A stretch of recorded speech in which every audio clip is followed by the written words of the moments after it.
Hey guys, it's your Formless guide.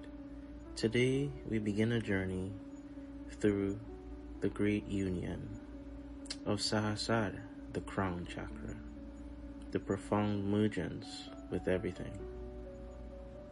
It's a journey from seeing with your inner eye to becoming one with all that is. I want you to follow along with me as we gently tread this new path together. Before we talk about this incredible union, let's just take a moment with Ajna, our third eye. That center truly opened us up, showing us things we never knew we could perceive. It helped us trust our intuition, recognize deeper patterns, and really connect with our inner truths. But here's the thing. Once you felt that clarity, you realize it's not the summit itself. It's more like the launch pad. The third eye sharpens your vision, preparing you for something even bigger. Something that calls you to transcend individual perception. Highlight individual. It's the moment you start looking beyond what you can just see. Now, as we approach the crown, there's a subtle but significant hurdle. Many traditions talk about the Rudra Granthi, or the knot of Rudra. This isn't a physical knot, but an energetic tension often felt around the back of the head or upper brain. Think of it as the last subtle attachment to our sense of individuality, that identity, ego, or even our spiritual achievements. Sometimes we can get so caught up in our wisdom or our path that we subtly hold on to pride or the need to understand everything. This knot represents that last bit of resistance to complete surrender. This is where the journey from Ajna truly deepens. It's not about gathering more information. It's about letting go. That knot needs to loosen, gently unravel for the emptiness or vastness of the crown chakra to fully open. Let's just sit with that for a second. Where in your life do you notice yourself trying too hard to be spiritual or holding on to your identity even in your pursuit of freedom? Just notice this without judgment. This awareness is how we begin to untie that final knot. When we talk about Sahasrara, the crown chakra, we're talking about something profoundly different from the lower energy centers. It isn't loud. It doesn't seek to fix or even to deeply analyze. Instead, the crown is quiet, vast, and timeless.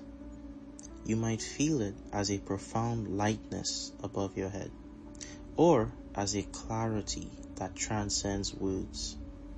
It's where your consciousness expands beyond the confines of your body and mind, connecting you to pure, universal awareness. This is often called the 1,000-petal lotus because it symbolizes infinite wisdom and an unbounded connection to consciousness, to higher consciousness.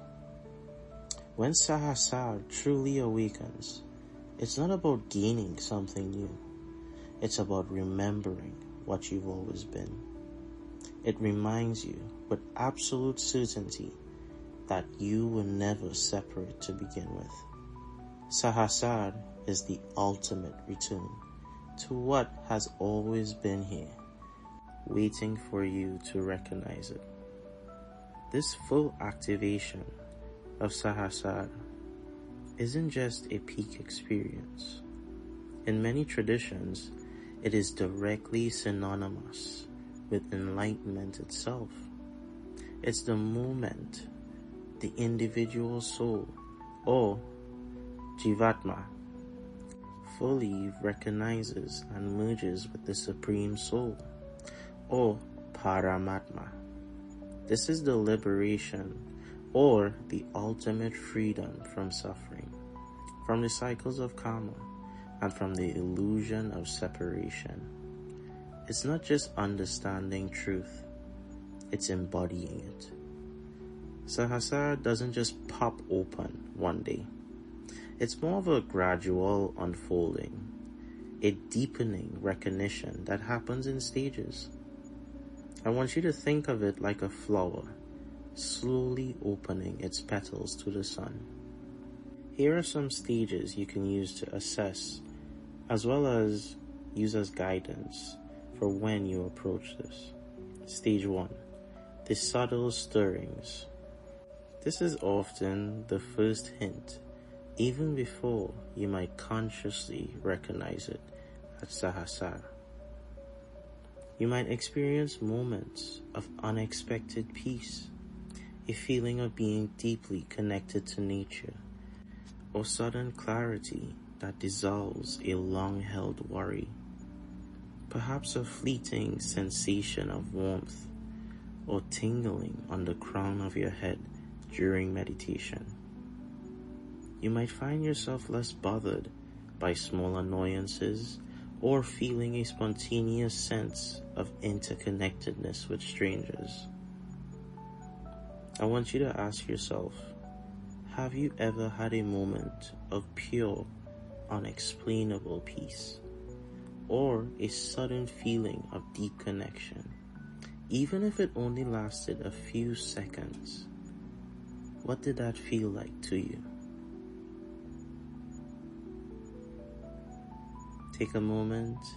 You can write these down. You can assess them right now. As we move on to the second stage, which is the intermittent openings. As you continue your practice and journey, these moments will become more frequent and profound. Some signs you'll experience: periods of intense stillness during meditation, where your thoughts cease entirely, or a sense of vast, expansive space within you. Colors might seem brighter and even sound richer. You might feel a gentle pressure or sensation above your head, almost like a light shower. Challenges that once consumed you now seem distant or less impactful. You might notice synchronicities aligning more often, not just as intuition, but as a deeper flow of life. Now is where we come upon the question for this stage. When was the last time you felt truly out of your head? When were you truly present, experiencing reality as the vastness and interconnected space that it is, even just for a little while? And in that, what shifted in your perception? Take note of that. As we go into stage 3, which is the integration and how we sustain this awareness, living in unity. This is where the qualities of Sahasrara begin to integrate into your daily life, not just during meditation, but as a fundamental state of being. This is the essence of enlightenment. Some signs you can look for are: the sense of separate self begins to consistently dissolve. You might feel less like an individual observing the world and more like consciousness experiencing through this body. Profound compassion and unconditional love for all beings arise naturally. Fear, anxiety, and egoic desires diminish significantly or vanish. You embody a deep sense of peace, clarity, and acceptance, even amidst the worst challenges of life's journey.